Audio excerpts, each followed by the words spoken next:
दोस्तों, करवा चौथ की हार्दिक शुभकामनाएं। आपने पूजा विधि तो देख ली होगी। आपको गेहूं लेकर हाथ में ये कहानी सुननी है। एक लोटा रख लीजिए और अपना करवा रख लीजिए और सादा लोटे का जल और करवा, और हाथ में लेने हैं गेहूं। अब कहानी सुनते हैं। बोल करवा मैया की जय। एक साहूकार के साथ और एक लड़की थी। साहूकार के बेटे अपनी बहन से बहुत प्यार करते थे। साहूकारनी के साथ उसकी बहुओं और बेटी ने चौथ का व्रत रखा था। चौथ का व्रत में चांद देखकर ही व्रत खोलते हैं। रात को जब साहूकार के लड़के भोजन करने लगे तो उन्होंने अपनी बहन से भोजन के लिए कहा।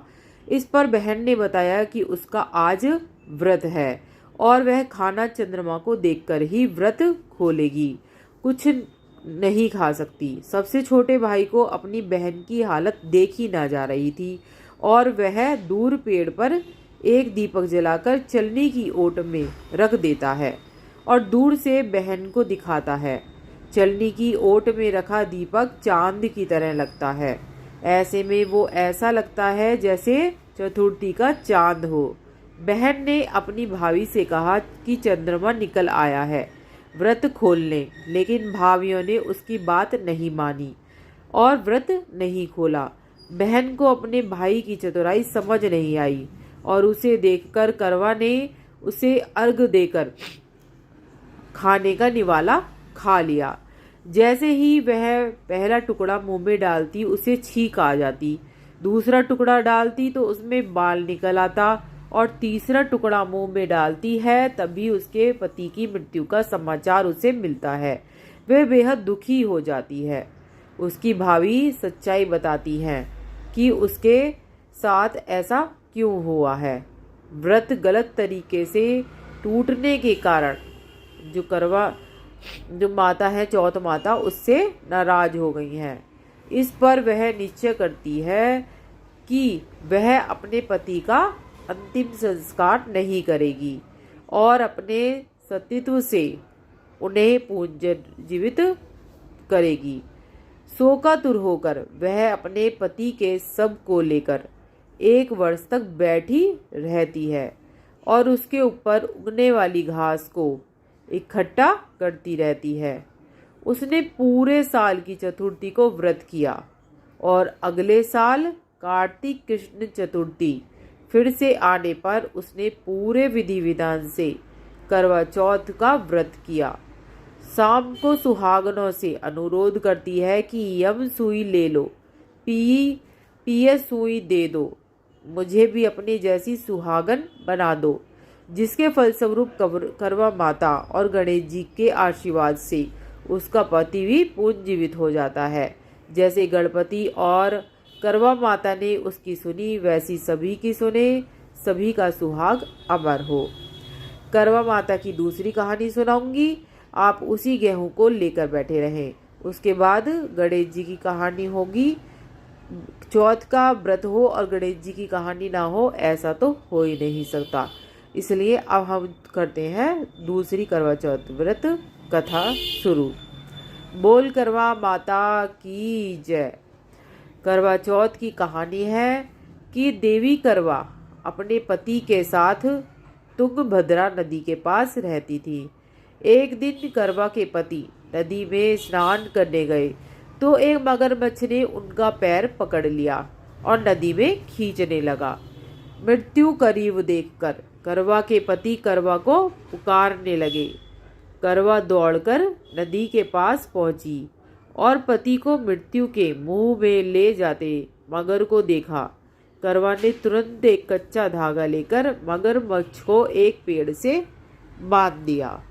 करवा के सतीत्व के कारण मगरमच्छ कच्चे धागे में ऐसा बंधा कि टस से मस नहीं हो रहा था। करवा के पति और मगरमच्छ दोनों के प्राण संकट में फंसे थे। करवा ने यमराज को पुकारा और अपने पति को जीवन दान देने और मगरमच्छ को मृत्यु दंड देने के लिए कहा। यमराज ने कहा कि मैं ऐसा नहीं कर सकता क्योंकि अभी मगरमच्छ की आयु शेष है और तुम्हारे पति की आयु पूरी हो चुकी है। क्रोधित होकर करवा ने यमराज से कहा, अगर आपने ऐसा नहीं किया तो मैं आपको श्राप दे दूंगी। सती के श्राप से भयभीत होकर यमराज ने तुरंत मगरमच्छ को यमलोक भेज दिया और करवा के पति को जीवन दान दे दिया। इसलिए करवा चौथ के व्रत में सुहागन स्त्रियां करवा माता से प्रार्थना करती हैं कि हे करवा माता, जैसे आपने अपने पति को मृत्यु के मुंह से वापस निकाल लिया, वैसे ही मेरे सुहाग की भी रक्षा करना। बोल करवा माता की जय। अब जो आपने गेहूं लिए हैं वो अपने थोड़े से करवा माता के कैलेंडर के पास डाल दीजिए, थोड़े से अपने करवे में डाल लीजिए और थोड़े से गेहूं अपने दुपट्टे में, जो आपने दुपट्टा ओढ़ रखा है उसमें बांध कर रख लीजिए गांठ लगाकर, वो रात को काम आएंगे। अब चावल लेके, थोड़े से चावल लेके गणेश जी की कहानी सुन लीजिए। हाथ में कुछ न कुछ लेकर जरूर सोते हैं। तो बहुत समय पहले की बात है, एक अंधी बुढ़िया थी जिसका एक लड़का और बहू थी। वो लोग बहुत गरीब थे। वह अंधी बुढ़िया रोजाना गणेश जी की पूजा किया करती थी। गणेश जी उस बुढ़िया से प्रसन्न होकर एक दिन साक्षात सन्मुख आकर कहते हैं कि मैं आपकी पूजा से प्रसन्न हूँ, आपको जो वर मांगना है वो मांग ले। बुढ़िया कहती है मुझे मांगना नहीं आता, तो कैसे और क्या मांगो? तब गणेश जी बोले कि अपने बहू बेटे से पूछकर मांग लो। तब बुढ़िया ने अपने पुत्र और वधू से पूछा तो बेटा बोला कि धन मांग लो, बहू ने कहा पोता मांग लो। तब बुढ़िया ने सोचा ये तो अपने मतलब की बात कर रहे हैं। फिर बुढ़िया ने पड़ोसियों से पूछा तो पड़ोसियों ने कहा बुढ़िया तेरी थोड़ी सी जिंदगी बची है, क्यों मांगे धन और पोता, तू तो केवल अपने नेत्र मांग ले, जिससे तेरी जो जिंदगी है बाकी की वो सुख से व्यतीत हो जाए। उस बुढ़िया ने बेटे और बहू और पड़ोसियों की बात सुनकर घर में जाकर खूब सोचा कि क्यों ना ऐसी चीज मांगू जिससे बेटा बहू और मेरा सबका ही भला हो। जब दूसरे दिन गणेश जी आए और बोले आपको क्या मांगना है, कृपया बताइए, हमारा वचन है जो मांगेगी वो पाओगी आप। गणेश जी के वचन सुनकर बुढ़िया बोली हे गणराज, यदि आप प्रसन्न हैं तो मुझे 9 करोड़ की माया दे, निरोगी काया दे, अमर सुहाग दे, आंखों में प्रकाश दे, नाती पोते दे, समस्त परिवार को सुख दे, फिर अंत में मोक्ष दे। बुढ़िया की बात सुनकर गणेश जी बोले बुढ़िया माई, तूने तो मुझे ठग लिया। खैर जो कुछ तूने मांग लिया है वह सभी तुझे मिलेगा। यूं कहकर गणेश जी अंतर ध्यान हो गए। हे गणेश जी महाराज, जैसे बुढ़िया माई को मुंह मांगे दिया वैसे सब किसी को देना और हमको भी देना। बोल गणेश जी महाराज की जय। 3 कथाएं हो गई हैं, एक और कर लेते हैं, 4 कथा हो जाएंगी। और सब्सक्राइब जरूर कर लीजिए जिससे आगे वीडियो मिलती रहे आपको।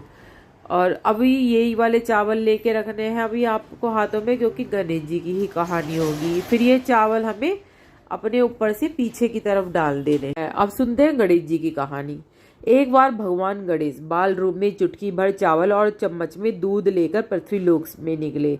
वे सबको अपनी खीर बनाने को कहते जा रहे थे, पर सबने उनकी बात को अनदेखा कर दिया। इसी दौरान एक गरीब बुढ़िया ने उनकी खीर बनाना स्वीकार कर लिया और एक भगोना चूल्हे पर चढ़ा दिया। इस पर गणेश जी ने घर का सबसे बड़ा बर्तन चढ़ाने को कहा। बुढ़िया ने बाल लीला समझते ही घर का बर्तन चढ़ा दिया। बड़ा कुछ देर बाद चमत्कार हुआ। गणेश जी के दिए हुए चावल और दूध बढ़ गया, पूरे भगोने उसमें भर गया।